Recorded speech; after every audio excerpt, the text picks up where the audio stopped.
ನಮಸ್ಕಾರ ಸ್ನೇಹಿತರೆ, Kavya's home food ಚಾನಲ್ಗೆ ನಿಮ್ಮೆಲ್ರಿಗೂ ಸ್ವಾಗತ. ಇವತ್ತಿನ ರೆಸಿಪಿ ಒಂದು ಹೆಲ್ದಿ ಬ್ರೇಕ್ಫಾಸ್ಟ್ ಅಥವಾ ಹೆಲ್ದಿ ಡಿನ್ನರ್ ಅಂತಲೇ ಹೇಳ್ಬೋದು. ರಾಗಿ ಚಪಾತಿ ಮತ್ತು ಚಪ್ರದ ಅವರೆಕಾಯಿ ಜೊತೆ ಸೋಯಾ ಚಂಕ್ಸ್ ಹಾಕಿ ಒಂದು ರುಚಿಯಾದ ಗೊಜ್ಜು ಮಾಡೋಣ ಬನ್ನಿ. ಹೇಗೆ ಮಾಡೋದು ಅಂತ ನೋಡೋಣ ಬನ್ನಿ. ನಾನಿಲ್ಲಿ ಮೊದಲಿಗೆ ರಾಗಿ ಚಪಾತಿ ಮಾಡ್ಕೊಳ್ಳೋಕ್ಕೋಸ್ಕರ ಒಂದು ಪಾತ್ರೆನ ಗ್ಯಾಸ್ ಸ್ಟವ್ ಮೇಲೆ ಇಟ್ಟು ನೋಡಿ 1.5 ಬಟ್ಲಷ್ಟು ನಾನು ನೀರು ಹಾಕ್ತಿದ್ದೀನಿ. ನೀವು ಗ್ಲಾಸ್ ಮೆಜರ್ಮೆಂಟಲ್ಲೂ ಕೂಡ ತೊಗೊಬೋದು, ನೀರನ್ನ ಏನು ತೊಂದರೆ ಇಲ್ಲ. ನಾನಿಲ್ಲಿ ಒಂದು 10 ರಾಗಿ ಚಪಾತಿ ಮಾಡೋಕ್ಕೆ ಮಾಡ್ತಿದ್ದೀನಿ. ನೋಡಿ ಒಂದು ಅರ್ಧ ಕಪ್ಪಷ್ಟು ನಾನಿಲ್ಲಿ ನೀರು ಸೇರಿಸ್ಕೊತಿದ್ದೀನಿ. ಇವಾಗ ನಾನು ಗ್ಯಾಸ್ ಫ್ಲೇಮ್ನ ಆನ್ ಮಾಡಿ ರುಚಿಗೆ ತಕ್ಕಷ್ಟು ಕಲ್ಲುಪ್ಪು ಹಾಕ್ತಿದ್ದೀನಿ. ನೋಡಿ ಕಲ್ಲುಪ್ಪು ಇವಾಗಲೇ ಹಾಕಿ ಈಗ ಇದು ಸ್ವಲ್ಪ ಕಾಯೋದಕ್ಕೆ ಬಿಡಬೇಕು. ನೀರು ತುಂಬ ಕುದಿಸ್ಕೊಂಬಾರ್ದು. ಈ ಥರ ನೋಡಿ, ಈ ಥರ ಕಾಯೋದಕ್ಕೆ ಶುರುವಾದರೆ ಸಾಕು. ಇಷ್ಟು ಕಾಯೋದಕ್ಕೆ ಕಾದ್ಮೇಲೆ ನಾನೀಗ 1.5 ಬಟ್ಲಷ್ಟು ರಾಗಿ ಹಿಟ್ಟನ್ನ ಸೇರಿಸ್ತಿದ್ದೀನಿ. ನಾವು ಎಷ್ಟು ನೀರು ಹಾಕ್ಕೊಂಡಿರ್ತೀವೋ ಅಷ್ಟೇ ಮೆಜರ್ಮೆಂಟಲ್ಲಿ ರಾಗಿ ಹಿಟ್ಟನ್ನ ಹಾಕಬೇಕು. ನೀವು ಅಕಸ್ಮಾತ್ 2 ಬಟ್ಲು ನೀರು ಹಾಕ್ತೀರಾ ಅಂತಂದರೆ 2 ಬಟ್ಲಷ್ಟೇ ರಾಗಿ ಹಿಟ್ಟು ಹಾಕಬೇಕು. ನಾನಿಲ್ಲಿ 1.5 ಬಟ್ಲಷ್ಟು ನೀರು ಹಾಕಿದ್ದೀನಿ. ಆದ ಕಾರಣ ನಾನಿಲ್ಲಿ 1.5 ಕಪ್ಪಷ್ಟು ರಾಗಿ ಹಿಟ್ಟನ್ನ ತಗೊಂತಿದ್ದೀನಿ. ಇದನ್ನು ಈಗ ಗ್ಯಾಸ್ ಫ್ಲೇಮ್ನ ಸಿಮ್ಗಿಟ್ಟು ಈ ಥರ ತಿರುವಾಕೊಬೇಕಾಗುತ್ತೆ. ಒಂದೇ 1 ನಿಮಿಷ ಈ ಥರ ಇಡಬೇಕು ಸಿಮ್ಮಲ್ಲಿ, ಜಾಸ್ತಿ ಹೊತ್ತು ಇಡೋ ಅಗತ್ಯ ಏನಿಲ್ಲ. ನೋಡಿ ಈ ಥರ ತಿರಿಕೊಂಡ್ರೆ ಆಯಿತು. ಒಂದು ದೋಸೆ ಎಲೆ ಸಹಾಯದಿಂದನೋ ಅಥವಾ ಒಂದು ಮುದ್ದೆ ತಿರುವೋ ಕೋಲಿಂದನೋ ಈ ಥರ ನಾವು ತಿರುವಾಕೊಂಡ್ರೆ ಆಯಿತು. ನೋಡಿ ಈಗ ಗ್ಯಾಸ್ ಫ್ಲೇಮ್ನ ಆಫ್ ಮಾಡಿ ಇದು ಈಗ ಪೂರ್ತಿ ತಣ್ಣಗಾಗೋದಕ್ಕೆ ಬಿಟ್ಬಿಡಬೇಕು. ಪೂರ್ತಿ ತಣ್ಣಗಾಗಬೇಕು. ನಾನೀಗ ಎತ್ತಿಡ್ತಿದ್ದೀನಿ. ರಾಗಿ ಹಿಟ್ಟು ತಣ್ಣಗಾಗೋಷ್ಟರೊಳಗಡೆ ನಾನಿಲ್ಲಿ ಗೊಜ್ಜನ್ನು ಸಹ ರೆಡಿ ಮಾಡ್ಕೊತಿದ್ದೀನಿ. ಒಂದು ಕುಕ್ಕರ್ನ ಗ್ಯಾಸ್ ಸ್ಟವ್ ಮೇಲಿಟ್ಟು ಗ್ಯಾಸ್ ಫ್ಲೇಮ್ನ ಆನ್ ಮಾಡಿ ಪಾತ್ರೆ ಸ್ವಲ್ಪ ಬಿಸಿಯಾಗೋದಕ್ಕೆ ಇಟ್ಟಿದ್ದೀನಿ. ಈ ಗೊಜ್ಜನ್ನ ಆದಷ್ಟು ಕುಕ್ಕರಲ್ಲಿ ಮಾಡ್ಕೊಂಡ್ರೆ ಒಳ್ಳೆಯದು, ಯಾಕಂದರೆ ಚಪ್ಪದವರೆಕಾಯಿ ಬೇಯೋದು ನಿಧಾನ. ಆದ ಕಾರಣ ಕುಕ್ಕರಲ್ಲಾದರೆ ಬೇಗ ನಾವು ಈ ಗೊಜ್ಜನ್ನ ರೆಡಿ ಮಾಡ್ಕೋಬೋದು. ಇವಾಗ ನಾನು ಪಾತ್ರೆ ಸ್ವಲ್ಪ ಬಿಸಿಯಾದ ನಂತರ ಒಂದು 3 ರಿಂದ 4 ಟೇಬಲ್ ಸ್ಪೂನಷ್ಟು ಎಣ್ಣೆ ಹಾಕ್ತಿದ್ದೀನಿ. ಎಣ್ಣೆ ಸ್ವಲ್ಪ ಕಾದ ನಂತರ ನಾನು ಇವಾಗ ಒಂದೇ ಒಂದು ಹಸಿಮೆಣ್ಸಿಕಾಯಿನ ಕಟ್ ಮಾಡಿ ಹಾಕ್ತಿದ್ದೀನಿ. ನಿಮಗೆ ಖಾರ ಜಾಸ್ತಿ ಬೇಕು ಅಂದರೆ ಇನ್ನೊಂದು ಎಕ್ಸ್ಟ್ರಾ ಸೇರಿಸ್ಕೊಬೋದು. ಇದನ್ನು ಈಗ ಹಸಿಮೆಣ್ಸಿಕಾಯಿ ಫ್ರೈ ಆದ ನಂತರ ಈಗ ನಾನು ಇದಕ್ಕೆ ಒಂದು ಮೀಡಿಯಮ್ ಸೈಜ್ ಈರುಳ್ಳಿನ ಕಟ್ ಮಾಡಿ ಇಟ್ಕೊಂಡಿರೋದನ್ನು ಸಹ ನಾನಿಲ್ಲಿ ಒಗ್ಗರಣೆಗೆ ಹಾಕೊಂತಿದ್ದೀನಿ. ನೋಡಿ ಇಷ್ಟು ಸೈಜಲ್ಲಿ ಕಟ್ ಮಾಡ್ಕೊಂಡು ಉತ್ತರಿಸ್ಕೊಂಡು ನಾವೀಗ ಒಗ್ಗರಣೆಗೆ ಹಾಕಬೇಕಾಗುತ್ತೆ. ಈರುಳ್ಳಿ ಹಾಕಿದ ನಂತರ 1 ಕಡ್ಡಿಯಷ್ಟು ಕರಿಬೇವನ್ನು ಸಹ ಒಗ್ಗರಣೆಗೆ ಹಾಕ್ತಿದ್ದೀನಿ. ಇವಾಗ ಒಂದು 8 ಇಳುಕ್ಲಷ್ಟು ಬೆಳ್ಳುಳ್ಳಿ, ಅರ್ಧ ಇಂಚಷ್ಟು ಶುಂಠಿನ ನಾನಿಲ್ಲಿ ಜಜ್ಕೊಂಡು ಹಾಕ್ತಿದ್ದೀನಿ. ಜಜ್ಜಿ ಹಾಕಿದ್ರೇ ಟೇಸ್ಟ್ ಚೆನ್ನಾಗಿರುತ್ತೆ. ಇದನ್ನ ಈಗ ಕೆಂಪಾಗೋವರೆಗೂ ಚೆನ್ನಾಗಿ ಫ್ರೈ ಮಾಡ್ಕೊಂಡು ಈರುಳ್ಳಿನ, ನಂತರ ಇಲ್ಲಿ ಒಂದು ಮೀಡಿಯಮ್ ಸೈಜ್ ಟೊಮೊಟೊನ ಉತ್ತರಿಸಿ ಇಟ್ಕೊಂಡಿದ್ದೀನಿ. ಅದನ್ನು ಸಹ ನಾನಿಲ್ಲಿ ಒಗ್ಗರಣೆಗೆ ಹಾಕ್ತಿದ್ದೀನಿ. ಇದನ್ನು ಅಷ್ಟೇ ಟೊಮೊಟೊ ಚೆನ್ನಾಗಿ ಸಾಫ್ಟ್ ಆಗೋ ತನಕ ನಾವು ಎಣ್ಣೆಲಿ ಹುರ್ಕೊಬೇಕಾಗುತ್ತೆ. ಈ ಚಪ್ರದವರೆಕಾಯಿ ಗೊಜ್ಜು ಬರೀ ರಾಗಿ ಚಪಾತಿಗಲ್ದೇ ಅಕ್ಕಿ ರೊಟ್ಟಿ ಜೊತೆ, ಗೋಧಿ ಚಪಾತಿ ಜೊತೆ ಮತ್ತು ದೋಸೆ ಜೊತೆಗೂ ಕೂಡ ತುಂಬ ರುಚಿಯಾಗಿರುತ್ತೆ. ಜಾಸ್ತಿ ಮಸಾಲೆ ರುಬ್ಬಿ ಹಾಕಿ ಮಾಡಬೇಕು ಅನ್ನೋ ಅಗತ್ಯ ಏನಿಲ್ಲ. ಸಿಂಪಲಾಗಿ ಬೇಗ ಮಾಡ್ಕೊಬೋದು. ಈಗ ಟೊಮೊಟೊ ಸಾಫ್ಟ್ ಆದ ನಂತರ ನಾನಿಲ್ಲಿ ಚಪ್ರದವರೆಕಾಯಿನ ಚೆನ್ನಾಗಿ ಬಿಡಿಸ್ಕೊಂಡು ಉಪ್ಪು ಮತ್ತು ಅರಿಶಿನ ಹಾಕಿ ಚೆನ್ನಾಗಿ ತೊಳೆದು ನಾನು ಉತ್ತರಿಸಿಟ್ಕೊಂಡಿದ್ದೀನಿ. ಜೊತೆಗೆ ಕಾಳು ಸಹ ಇರುತ್ತೆ, ಅದನ್ನು ಹಾಕೊಬೇಕು. ಅದನ್ನು ಹಾಕೊಂಡ್ರೆ ಟೇಸ್ಟ್ ಚೆನ್ನಾಗಿರುತ್ತೆ. ನೋಡಿ ನಾನಿವಾಗ ಹಾಕ್ತಿದ್ದೀನಿ. ಇದನ್ನು ಅಷ್ಟೇ ಒಂದು 2 ನಿಮಿಷ ಚೆನ್ನಾಗಿ ಫ್ರೈ ಮಾಡ್ಕೋಬೇಕು ಎಣ್ಣೆಲಿ. ಇವಾಗ ನಾನು ಸೋಯಾ ಚಂಕ್ಸ್ನ ಬಿಸಿನೀರಲ್ಲಿ ನೆನೆಸಿ ಚೆನ್ನಾಗಿ ಹಿಂಡಿಟ್ಕೊಂಡು ನೋಡಿ ತೆಗೆದಿಟ್ಕೊಂಡಿದ್ದೀನಿ. ಚಿಕ್ಕ ಸೈಜ್ ಬರೋ ಸೋಯಾ ಚಂಕ್ಸ್ನ ಹಾಕ್ತಿದ್ದೀನಿ ನಾನಿಲ್ಲಿ. ನೀವು ದೊಡ್ಡ ಸೈಜ್ ಸೋಯಾ ಚಂಕ್ಸ್ನು ಸಹ ಹಾಕ್ಬೋದು. ಆದರೆ ಚಪ್ರದವರೆಕಾಯಿ ಕ್ವಾಂಟಿಟಿಗಿಂತ ಸೋಯಾ ಚಂಕ್ಸ್ ಕ್ವಾಂಟಿಟಿ ತುಂಬ ಕಮ್ಮಿ ಇರಬೇಕು. ಅಂದರೆ ಒಂದು 1/4 ಭಾಗದಷ್ಟು ಹಾಕೊಂಡ್ರೆ ಸಾಕು, ಟೇಸ್ಟ್ ಚೆನ್ನಾಗಿರುತ್ತೆ. ಇವಾಗ ಅದಕ್ಕೆ ನಾನು ಕೆಲವೊಂದು ಪೌಡ್ರುಗಳನ್ನ ಹಾಕ್ತಿದ್ದೀನಿ. ಒಂದು ಅರ್ಧ ಸ್ಪೂನಷ್ಟು ಅರಿಶಿನದ ಪುಡಿ ಹಾಕ್ತಿದ್ದೀನಿ. ಇದಕ್ಕೆ ಮಸಾಲೆ ರುಬ್ಬೇ ಮಾಡಬೇಕು ಗೊಜ್ಜು ಅನ್ನೋ ಅಗತ್ಯ ಏನಿಲ್ಲ, ಸಿಂಪಲಾಗಿ ಮಾಡ್ಕೋಬೋದು. ನೋಡಿ ಒಂದು ಅರ್ಧ ಸ್ಪೂನಷ್ಟು ಗರಂ ಮಸಾಲೆ ಹಾಕ್ತಿದ್ದೀನಿ. ಗರಂ ಮಸಾಲೆ ಜಾಸ್ತಿ ಬೇಡ, ಸ್ವಲ್ಪ ಹಾಕೊಂಡ್ರೆ ಸಾಕು. ನಿಮಗೆ garam masala, home made garam masala video ನನ್ನ ಚಾನಲಲ್ಲಿ ಅಪ್ಲೋಡ್ ಮಾಡಿದ್ದೀನಿ, ವಿಡಿಯೋನ ನೀವು ಚೆಕ್ ಮಾಡ್ಬೋದು. ಇವಾಗ ನಾನು 2 ಸ್ಪೂನಷ್ಟು ಸಾಂಬಾರಿಗೆ ಬಳಸುವಂಥ ಸಾಂಬಾರು ಪೌಡ್ರನ್ನ ಹಾಕ್ತಿದ್ದೀನಿ. ನಾನಿಲ್ಲಿ ಬೇಳೆ ಸಾಂಬಾರಿಗೆ ಯೂಸ್ ಮಾಡುವಂಥ ಪೌಡ್ರನ್ನ ಹಾಕ್ತಿದ್ದೀನಿ. ಇಷ್ಟನ್ನು ಹಾಕಿ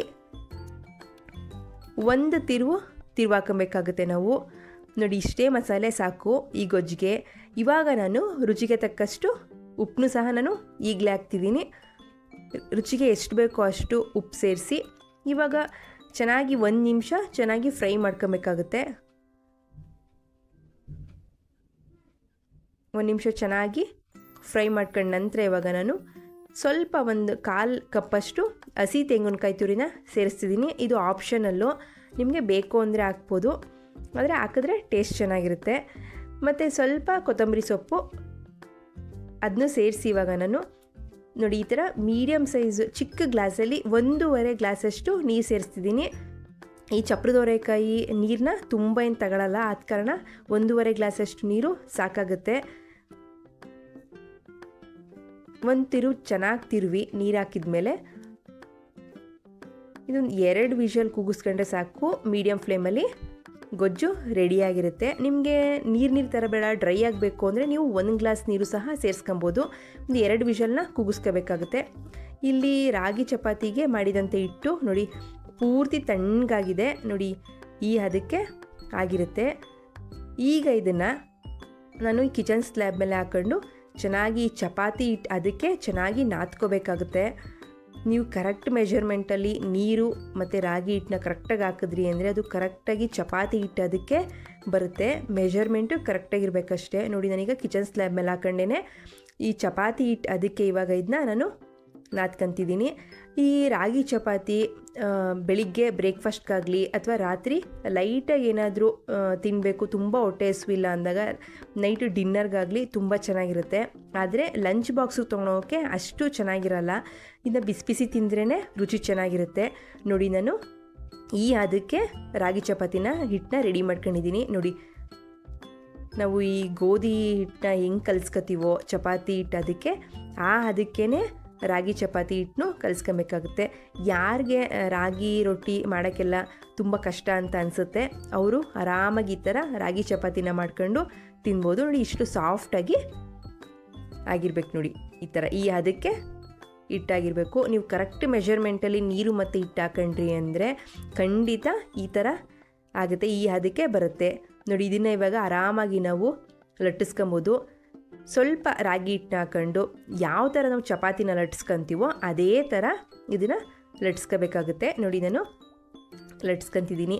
ಎಲ್ಲೂ ಕಿತ್ತೋಗೋದಾಗಲಿ ಅಥವಾ ಈ ಕಲ್ಲಿಗೆ ಅಂಟ್ಕೊಳ್ಳೋದಾಗಲಿ ಆ ಥರ ಏನೂ ಆಗೋಲ್ಲ. ನಾನು ಈ ಕಿಚನ್ ಸ್ಲ್ಯಾಬಲ್ಲೇ ಇದನ್ನ ಲಟ್ಟಿಸ್ಕೊತಿದ್ದೀನಿ. ನೋಡಿ ಎಷ್ಟು ಚೆನ್ನಾಗಿ ಸಾಫ್ಟಾಗಿ ಚೆನ್ನಾಗಿ ಸ್ಪ್ರೆಡ್ ಆಗುತ್ತೆ. ನಾವು ಲಟ್ಟಿಸ್ತಾ ತುಂಬ ಚೆನ್ನಾಗಾಗುತ್ತೆ.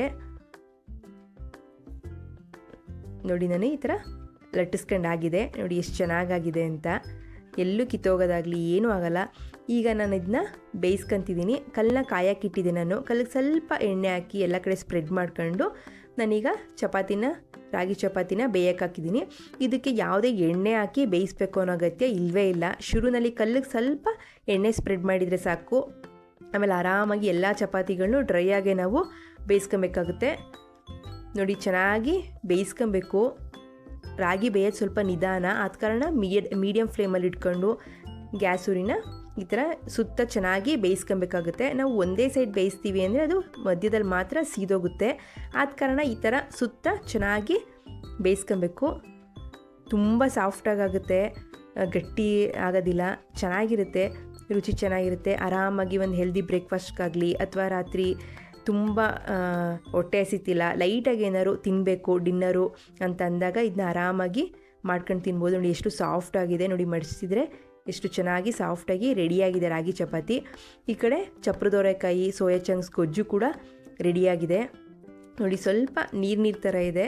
ನಿಮಗೆ ಇನ್ನೂ ಡ್ರೈ ಬೇಕು ಅಂದರೆ ಈಗ ಗ್ಯಾಸ್ ಸ್ಟವ್ ಮೇಲೆ ಇಟ್ಟು ನೀವು ಒಂದು 2 ನಿಮಿಷ ಐ ಫ್ಲೇಮಲ್ಲಿ ಕುದಿಸಿದ್ರೆ ಆಯಿತು.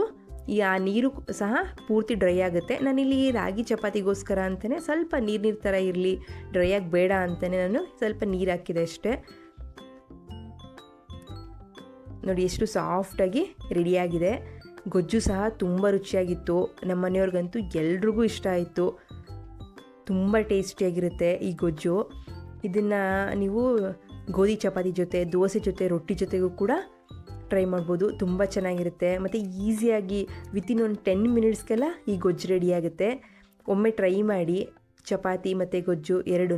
ನಿಮಗೆ ಈ ವಿಡಿಯೋ ಇಷ್ಟ ಆಗಿದರೆ ಲೈಕ್ ಮಾಡಿ, ಶೇರ್ ಮಾಡಿ ಮತ್ತು ನನ್ನ ಚಾನಲ್ನ ಮರೀದೇ ಸಬ್ಸ್ಕ್ರೈಬ್ ಮಾಡಿ ಸ್ನೇಹಿತರೆ. ಧನ್ಯವಾದಗಳು.